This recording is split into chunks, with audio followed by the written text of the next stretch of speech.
Good morning, everyone. Thank you for coming. I think we can get started. We were expecting 60 people on the call this morning, so we'll just go through sort of our introductions and hope that people will continue to join us. But this is the Neil and Louise Tillotson Grantseeker information session. I hope you can see on the screen we have our PowerPoint pulled up. My name is Jean Clark, and I'm the Tillotson Fund Manager for the Neil and Louise Tillotson Fund.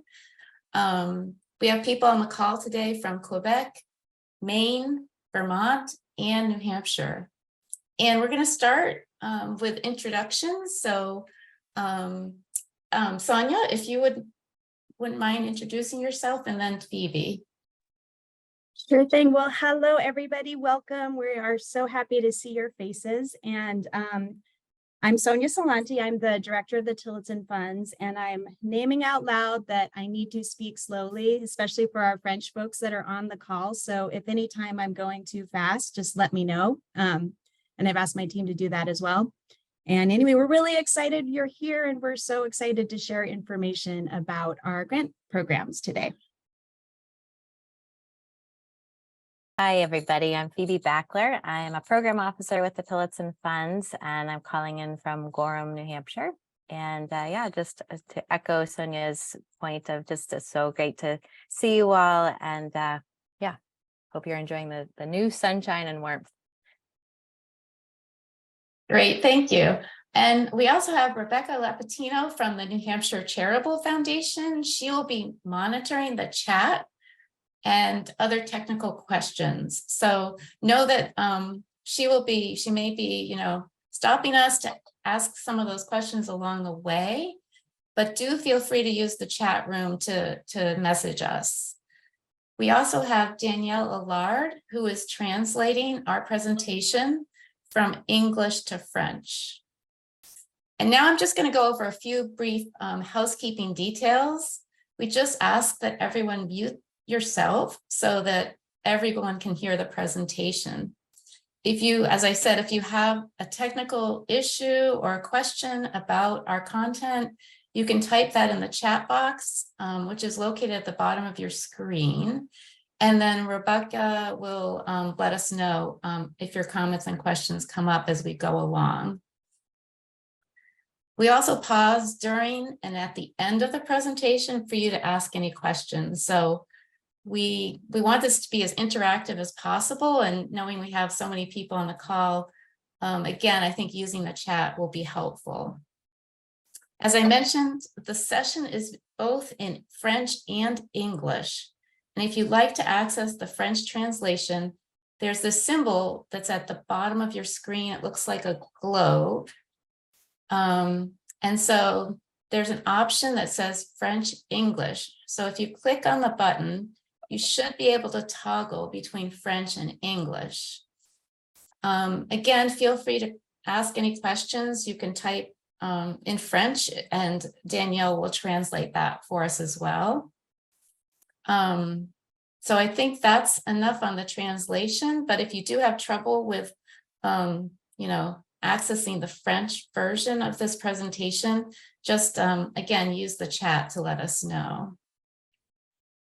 This session is being recorded, and the PowerPoint and the recording will be available on the New Hampshire Charitable website after the session.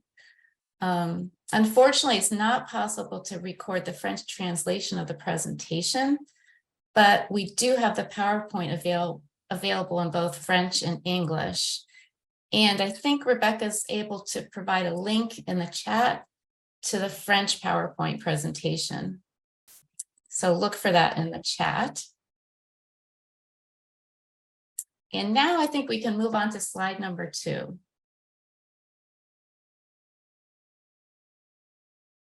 So our agenda for today usually takes between 30 and 40 minutes, depending on how fast or slow we're going.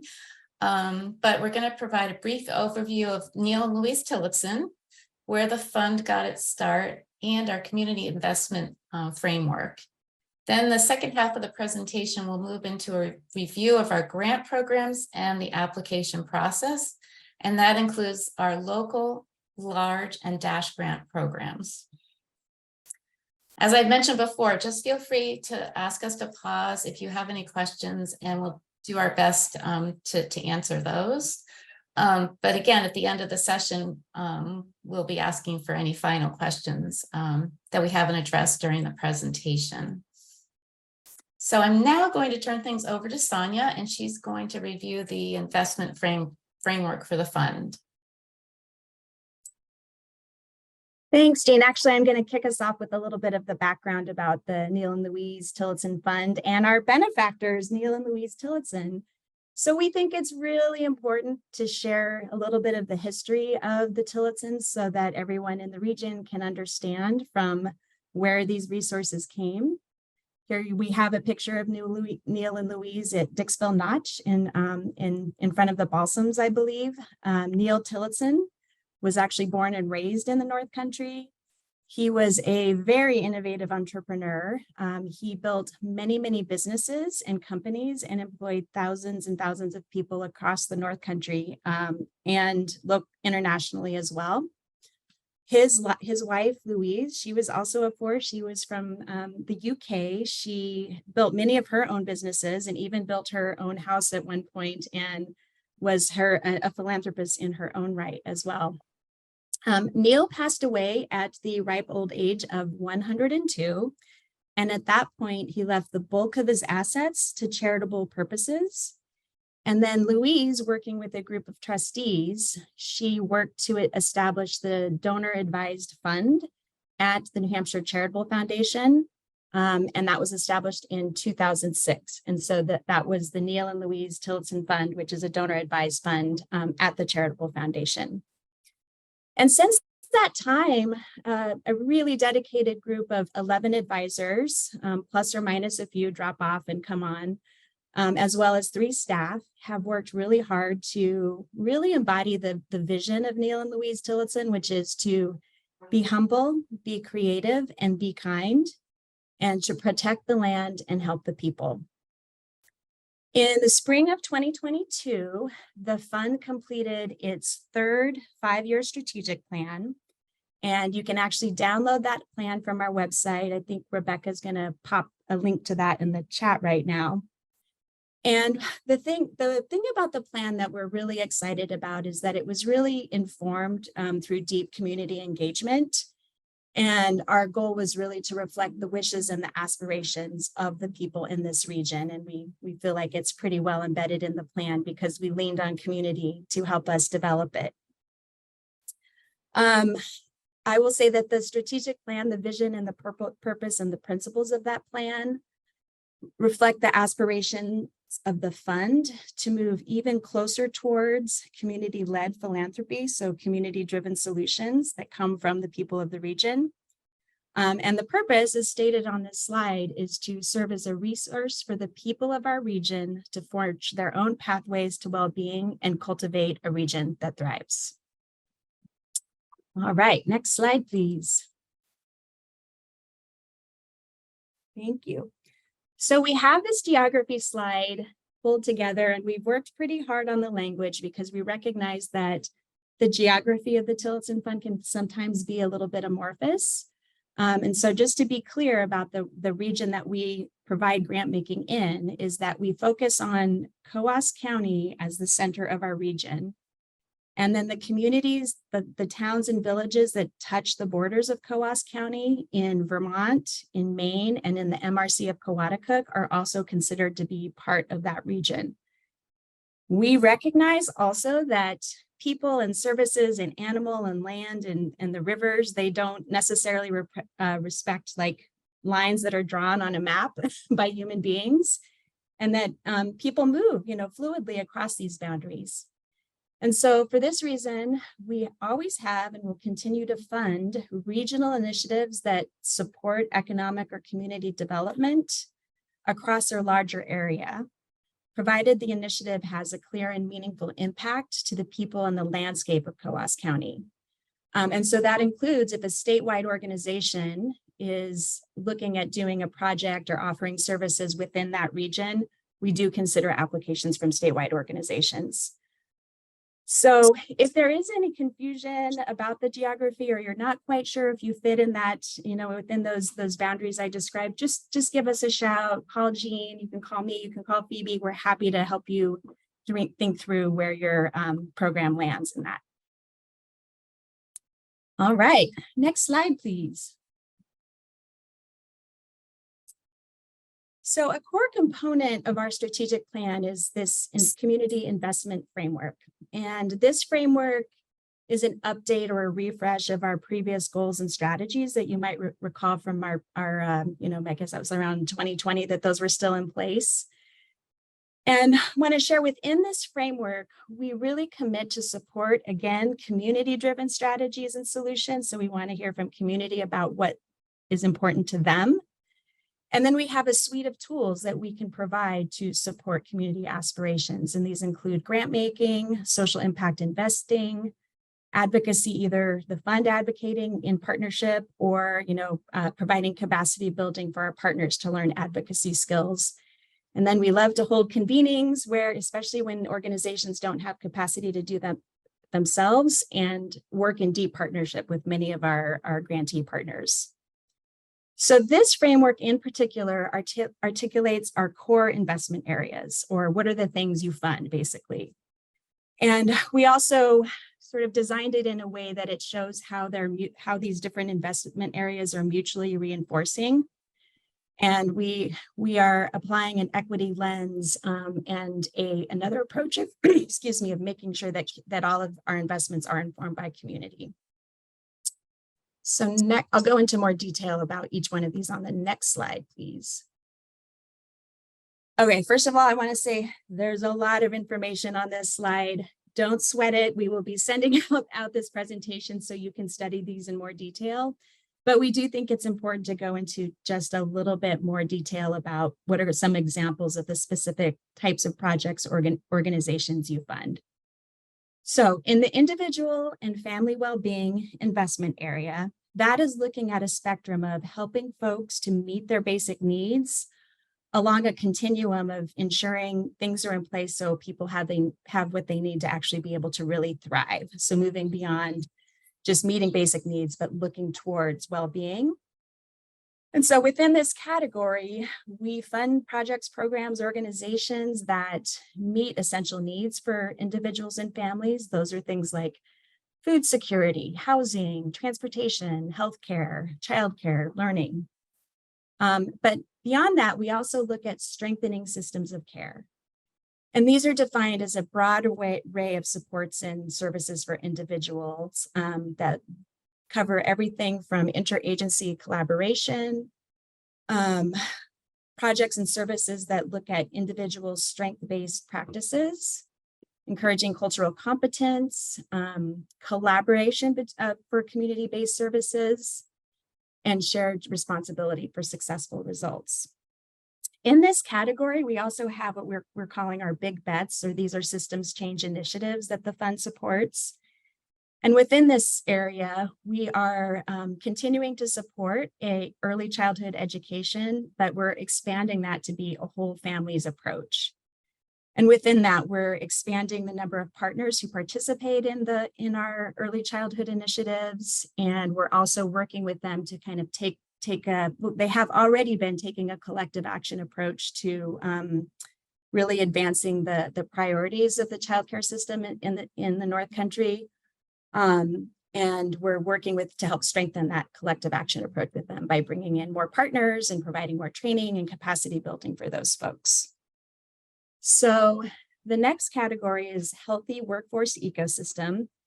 We used to sort of do work in what we called economic development. That is a very huge category of things. And so we've narrowed it a bit to focus on the workforce because we actually feel that's a place where we have leverage and can actually move the needle a little bit. So within that category, we look at projects and programs and activities that help to attract and retain the workforce in the North Country. We're looking at workforce housing solutions, which is a really important, critical need right now, at ways to help companies and employees build their skills and strengthen their systems so that businesses can continue to be successful. We look for ways to link employers and employees to financial supports. And then finally, looking at how do we increase access to affordable quality childcare. Within this healthy workforce ecosystem area, we have a big bet, and that's to set up a housing fund. It's a 2-tier housing fund. There's a seed fund, which is designed to be accessed for pre-planning and pre-development costs for housing. And then a larger investment fund that seeks to fund actually development costs and construction. I will say that we're in the really early days of designing what this fund looks like. We've just established a housing fund working group. And so stay tuned for more details on opportunities as this program takes shape. The next category is environmental stewardship.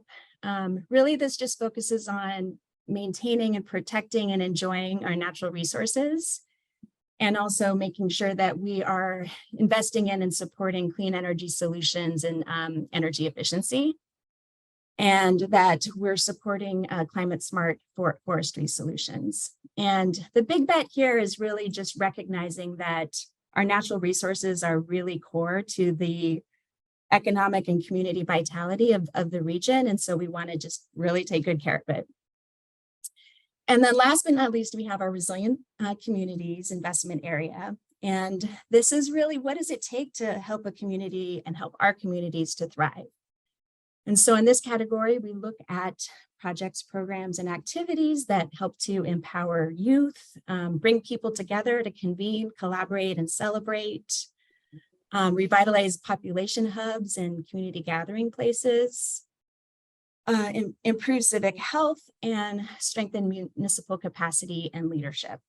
And within this category, our systems change initiative, or our big bet, is to create a platform for champions, community building champions in our communities. And so we have, and I think some of them might be on the call, we've actually hired 3 community stewards who serve the Lancaster area, Canaan-Colebrook area, and the Gorham-Berlin area. And their role is just to really develop deep relationships, build trust, build community. And they're housed within another initiative, the Community Builders Hub, which is an organization that's in the process of receiving its 501c3. And that hub is really kind of the home base for all of these community building activities. And it's actually the employer of these new community stewards we're so excited. We're just really excited to see how things progress. They're on their onboarding, so that give them a little space right now, but we're really excited to be in this phase of our work with them. And I know, again, just want to reiterate, I know that's a lot. If any of this is confusing or you're like not sure where you fit in, please, please, please reach out to us. All right, I will pause there and turn it over to, I think, back to Jean, or maybe it's Phoebe. Okay, thank you. Rebecca, would you advance the slide for me? Wonderful. So as Sonia said, in our strategic planning process, we did a lot of listening to community partners, past grant recipients, and other folks that we work with in this region. And one of the things that we were looking for was feedback on our grant making practices and process, with the hope that we would be able to improve the experience for grant seekers and deepen the relationship with those grant seekers and partner organizations, but also hopefully to streamline our process, simplify it, make it more accessible, so that those folks who are looking for financial resources from the Tillotson Fund could spend less time on writing an application and more time carrying out the work of the mission of their organization. So we gathered feedback. We did some research as well into trust-based philanthropy and other best practices that are being explored in the field of philanthropy that, again, support deeper relationship, greater trust, and greater impact. So Rebecca, if you would advance the slide. So with that research and with the feedback from our grant recipients and other partners, we made some changes to our grant making programs. The first was really taking a close look at our written applications and the questions that we were asking and trying to assess what information do we really need in this written form? What can we get from existing materials like an organization's website or say an annual report? And what, especially with our large grants programs, will we be able to gather from conversations between Tillotson staff and the organization's representatives? So with that thought process, we were able to shorten those written applications from 10 questions down to 4 for both actually the local and large grants programs. And we've also shifted the way that we ask for budgets within our grant application. So rather than have organizations use an existing template and have it to rework your budget into our template, we have an upload field. So you can use the format for your project budget or your operating budget and just upload that into the portal. In terms of, actually, I'm going to skip down to the large grants, and a big change with that program is that we have shifted to a rolling deadline. So one of the things that we are hearing from grant recipients or applicants was that because there was only one set deadline historically for the Tillotson Fund, they were finding they were either having to delay implementation of their work or speed up and apply before they were really ready for those resources because they needed to fit within our calendar. So we did some thinking and modifying, and now we're offering, again, the large grants can be applied for on a rolling deadline. So when you're ready to seek a large grant, to apply for a large grant, you reach out to us, and that initiates a process of at any time of the year. We also, through COVID, we tested a single stage application. So historically with our large grants programs, there were 2 stages to the process, and that the experimentation through COVID allowed us to find that actually we were through that single stage process, we were gathering the information we needed. We were saving time for the grantees, we were saving time for staff and for our grant making committees. And so it was one of those changes and learnings from COVID that we've kept in place. It was really important to us, again, sort of thinking back to the values that we really reaffirmed through our strategic planning process, that we thought about the accessibility of our programs and of the information that we have available about the Tillotson Fund.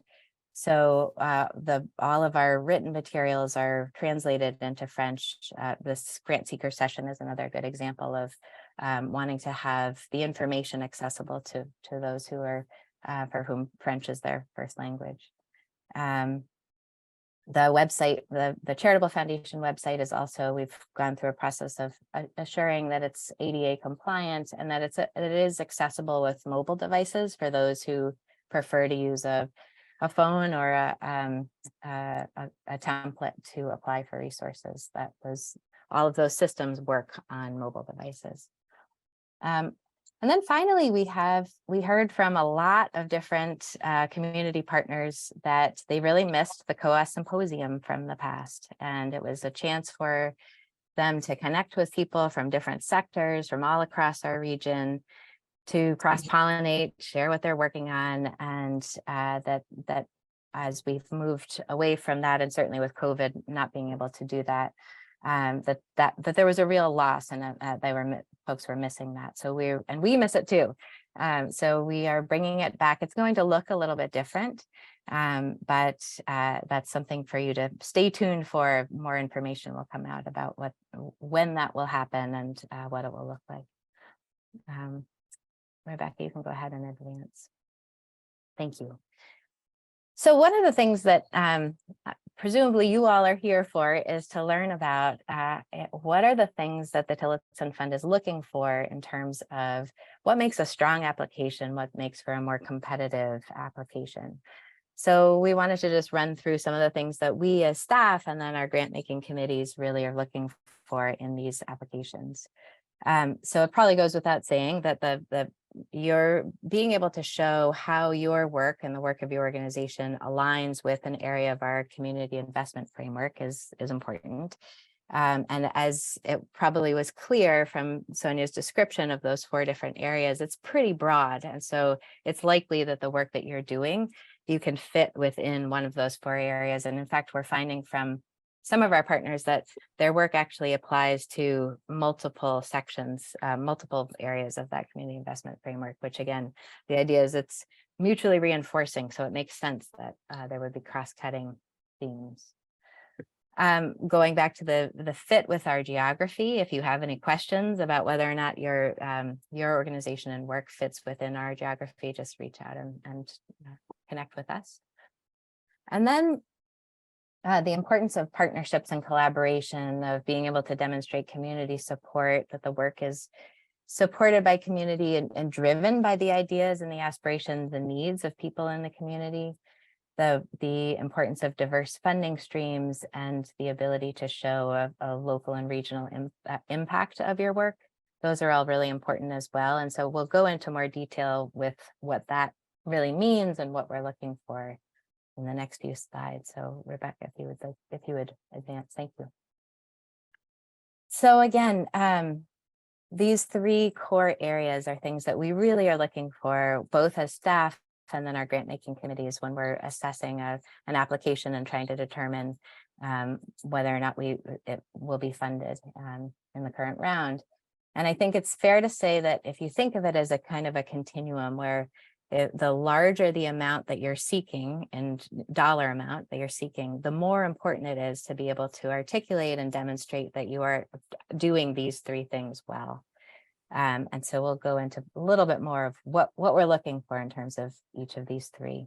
So if you'd advance for me. So in terms of meaningful collaboration, I think the ability to show that you have deep partnerships with other organizations, with municipalities in your region, with businesses potentially, that the stories of collaboration or the evidence that you are meaningfully collaborating with other partners in community is really important. And I'll say that we've seen in the past, there's a range, right? Sometimes you just see a list of names. And when you're going, and when we as staff, especially with our large grants program, are doing additional research and due diligence, there are definitely times when we are calling these other partner organizations, and when they can say, yes, that applicant is incredibly collaborative. The work that they're doing is very, it reinforces the work that we are trying to do. That stands out, and we report that to our grant making committees. And that's something, again, that really helps to make for a stronger application. The next area is measurable impact. And so again, if you think about it, this on a continuum, so the larger the dollar amount that you're seeking, the more important it is to be able to show both that you have a real track record for being able to have deep impact in community through your work, but that you also have really thought through, how are we going to assess, how are we going to capture the learning of this work and share it, not just with the Tillotson Fund, but with other partners as well. So being able to sort of tell that story and capture, here's our plan for evaluation within the application is really helpful for us, something we look for. And then the last one is your ability to show that you're leveraging other resources. So that may take the form of other funders that are contributing grant dollars to your work. It may be individual donors that say, yes, we believe in this, we want to put some resources towards this. And maybe volunteers that are putting their blood, sweat, and tears into the work of your organization. So being able to tell that story of the range of people and institutions that are contributing to support your work, it just helps make for a stronger application. So, and there's one more area that we wanted to just make sure we hit on. So for those of you, if you're looking for a capital investment, so say you are buying a piece of equipment, or you are going to put solar panels on a building, or fix some physical infrastructure in your organization, we have some specific things that we look for those types of requests. The first being that there's clear evidence in your application and through conversation with you that you've really thought through from A to Z, what is it going to take financially and otherwise in order to make this this project or this effort thrive and work well. So not just the cost of purchasing the piece of equipment, but how are we going to make sure it's operated and that we're maintaining it over time so that it stays usable as long as possible. So being able to show that you've really thought that through in your application helps to make for a stronger request. Again, this diverse funding mix to be able to show that you've been able to bring other resources to the table. And with these particular requests, the Tillotson Fund prefers to be coming in at middle to last dollars. So if you're able to show we have these other resources that we've been able to braid together to get nearly there, almost all the way there in terms of the cost of this effort, and the Tillotson Fund contribution or a grant would get us almost to the finish line or across the finish line. That's something that the grant making committees are looking for. And then again, that there's a broad base of support from your community members, that they really want to see this work happen, and that your staff and your board of directors are really bought into this project as well. It's not just the vision of the executive director, but that there's sort of broad agreement across your organization that they want to see this effort move forward. So I think that's the end of that slide. And I think I'm handing it to Jean. Great, thanks, Phoebe. I just wanted to pause there to see if there are any questions for Phoebe or for Sonia, because we've already sort of covered a lot of information and I don't want to go too far into the details, which are coming up next. If somebody had a more general question for us about the Tillotson Fund. And again, you're welcome to type something into the chat, or, you can just speak up and we'll do our best to answer your questions.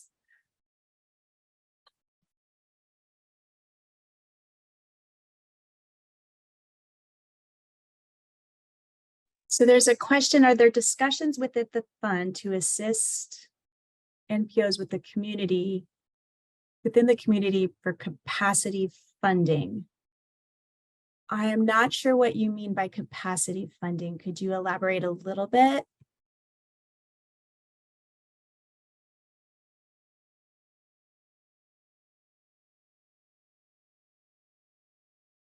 Yes, we 100% encourage and support operational funding. So we actually encourage people to consider, and we'll go through this when we talk about the individual programs, but we definitely provide funding for operating support 100%. Not 100% of your operating support, but I'm enthusiastically saying yes, 100% we support operating costs. And then Jean will be going, there's a question about when accessing the single stage INVITA application. Jean actually will be covering that in the next section when we go into the particulars about the programs. Okay, so it does sound like we're ready to move on. And so the Tillotson Fund has 3 specific grant making programs in 2023. Each one is different in terms of the criteria, the award amounts, the timeframes, deadlines, and geographies. In the next few slides, we'll walk through each one. And at the end of the session, we'll send you a link that will include the application questions, some instructions, and then some tips for navigating the online system. So be looking for that in your email inbox in the next few days. And I think we're ready for the next slide. So a few highlights before we get down to each grant making program. The Tillotson Fund is moving toward an emphasis on multi-year operating support. So in the past, there was an emphasis on projects, but we've heard from community partners that an award for operating support provides greater flexibility to respond to changes on the ground. So proposals for operating support, as Sonia mentioned enthusiastically, are welcome. So the best bet really is to check with staff. And if you have any questions about, say, a proposal, whether it should be for project or operating support, we'd be happy to walk through that with you on a one-on-one basis. So again, feel free to reach out to us directly. Our preference is that you review each of the grant making programs and decide on the program that best fits your needs. So it might be your budget, your timeline, or your purpose that decides which program is the best fit. And the only exception to the one program preference is the DASH grants program. So you can apply for a DASH grant and a local grant in the same year. Or you could apply for a DASH grant and a large grant in the same year. But we would not expect to see you apply to a local grant and a large grant in the same year. So very similarly, you can also apply for a Tillotson grant and a New Hampshire Charitable Foundation grant in the same year. The New Hampshire Charitable Foundation has several grant programs, and the most popular is probably their community grants program. You can find a list of grant making programs on the NHCF website, and it's the same place where you find all of the Tillotson Fund programs. And once again, we'll be sending you links to all of these places on our website. So again, please call or email me if you have any questions about the grant making programs, and I'll try to answer your questions, or I might have to turn you over to Phoebe or Sonia. But between the three of us, I'm sure we can get your questions answered. And last but not least, a list of previous Tillotson Fund awards is available on the New Hampshire Charitable Foundation website. We'll also provide a link in the chat, so you can click on that link. And when I send out that email that's coming in the next couple of days, I'll also include the link.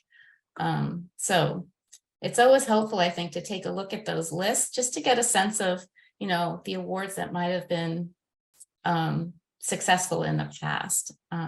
So I encourage you to take a look at that list just to get a better sense of the awards we've made in prior years. And I think we're ready for the next slide.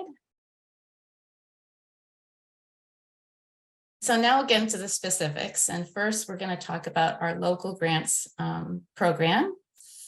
And the local grants accepts proposals up to $20,000. Most requests are for 1 year, but we do consider longer timeframes. We strongly recommend that organizations apply for one grant program at a time, which I've mentioned before. And the local grants program has 2 deadlines. One was in January, and we have one coming up again in July. So this year, the portal opens for the local grants program. It's actually today, June 1st, and the deadline is Thursday, July 19th. So I think the next slide will talk about our process. So as we receive proposals, staff review, and we make sure that the application is complete. And if anything's missing, we will reach out to you and get that information added into your proposal. The local grants committee is made up of 11 community members who are from COAS and the surrounding communities in Vermont and Quebec. They meet twice a year to review all of the submitted proposals. In a typical grant round, the fund receives about 18 to 24 proposals. And then the committee uses those community investment framework, the framework we've established to review the proposals and make some decisions. And the committee makes those recommendations, and they're then approved by the Neil and Louise Tillotson Advisory Committee. We usually award between 18 and 20 of the proposals we receive in any given grant cycle. And our budget is usually about $250,000 per grant cycle. So if you're applying in July, you'd be hearing back from us with a decision in September. And I think we can move on then to our large grants program. So the large grants program is the grant making program with the biggest changes for 2023. As Phoebe mentioned, that program has a rolling deadline, so you can apply when the timing's right for your organization. Our final award decisions are made by the Tillotson Fund advisors, and that's roughly every other month. And a typical review time from start to finish is about 9 weeks. So in the past, the large grant program sought requests over 20,000 up to 300,000. The requests are usually from 1 to 3 years in length. We suggest that proposed budgets are approximately $100,000 per year, but we also realize that sometimes there's adjustments that need to be made. So if it doesn't quite fit your project idea, we'd be more than happy to talk about, other budgeting questions or changes. So again, there's no deadline to apply, and applicants will be notified of final decisions following the grant making decision committee. So this year in 2023, we'll be making those final decisions in July, September, and November. And the next slide is, so another change for 2023 that we want to highlight today is that it's an invited application. So you would reach out to Tillotson staff and have a conversation about your proposal idea. Once we've agreed that the large grants program aligns with our program goals, we'll invite you to apply through the online portal. So again, there's no specific deadline for the large grants program, but we do have set decision-making timeframes. There'll be some back and forth once you've submitted your application with our Tillotson Fund grant reviewers. So again, you won't see the large grants program appear on your dashboard in the online system. You can call or email me and we can set up a time to talk about your proposal and your request amount and whether it might be a good fit for the large grants program. So our next slide is sort of just emphasizing again what Phoebe covered. Our grant reviewers are considering a number of things when they look at your application, and it's likely to be more competitive if you can highlight specific examples of collaboration, impact, and leverage. Some of the questions we ask include, are you working with other partners, including other nonprofits, local businesses, your municipalities, or even other communities in the region? The second is, are you able to show the impact through evaluation of your work, or do you have a plan for evaluation of the work as it's being conducted? And the third is, do you have a broad base of support, either financial, through community support, perhaps in-kind contributions, and things of that nature. So I think that wraps up our large grants program. And in our next slide, we'll talk about the Dash Grants program. So this is our program. It's our newest program, and it seeks requests from $250 up to $2,000. The program is available to eligible organizations that are located or working in Coos County and surrounding communities in New Hampshire, as well as Vermont and Maine. Now, for organizations that are based in Canada, there is another program. It's called the Express Grants Program, the Quaticook Express Program. And it's very similar to the Dash Grants Program. And I think Rebecca's going to provide a link in the chat. So you can click on that link and go to more information about how to apply and their application forms. We'll also, again, I'll be sending that email in the next couple of days, and I'll include another link to that program in case you miss it here today. But back to the Dash Grants. So the online portal for this program is open throughout the year, and it stays open until December 15th. It's a rolling deadline, basically. You can apply when the timing's right for your project. And on the next slide, I'll have some details. So these are one-time requests for smaller projects for a 1-year timeline or less. There's only one application question, which is basically, please describe your project, the intended outcomes, and any community partners that you're working with. you're sort of limiting that paragraph to about 400 words or less. So, fairly brief, and of course, a copy of your project budget. The turnaround time is usually 2 to 3 weeks, and you can apply to this program more than once, but we encourage you to consider other grant programs if your specific project requires additional funding. We've also listed on this slide a couple examples of Dash grant awards that we've made in the past. We provided marketing materials for a program. We sponsored a school field trip. I think it was up to Quebec. We did some staff training. Someone needed to hire a consultant for strategic planning purposes. We also purchased signage for a bike organization that wanted to do some safety information to their local community. So I think that wraps up our Dash Grants program, and we're at our last slide, which is when you get to, I guess, ask some questions, any gaps or places where you were wondering if, anything we missed, I guess, basically, that you'd like to ask us. And you're certainly welcome to type in the chat box, or if you want to just shout out your question to us, I'm sure we'd be happy to answer it right now. While people are thinking about their questions, I'll just jump in with just a little bit of clarification about the large grants program. So the way the invited application will work is that prior to be formally invited in our grant source, you'll actually be assigned a grant reviewer who will work with you on your application in a draft form before you need to go into the grant source system. And your grant reviewer will work really closely with you to get it finalized and ready to go and submit. And then at that point, when you've both agreed it's ready to submit, the invitation from GrantSource will go out to you directly. So just letting you know, don't freak out or don't worry if you don't see an invitation coming through. Just trust your grant reviewer and they will work side by side with you to get your application ready.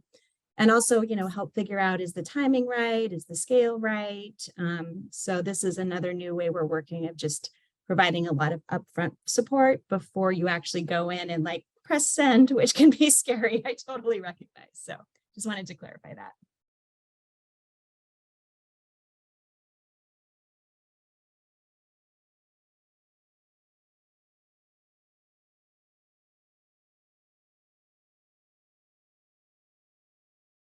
Well, it looks like we're all set. I don't hear any questions. So thank you all for coming and joining us today. And again, please feel free to reach out to Sonia, Phoebe, or myself if you have any specific questions regarding ideas you have or anything that, regarding the Tillotson Fund. So have a great afternoon.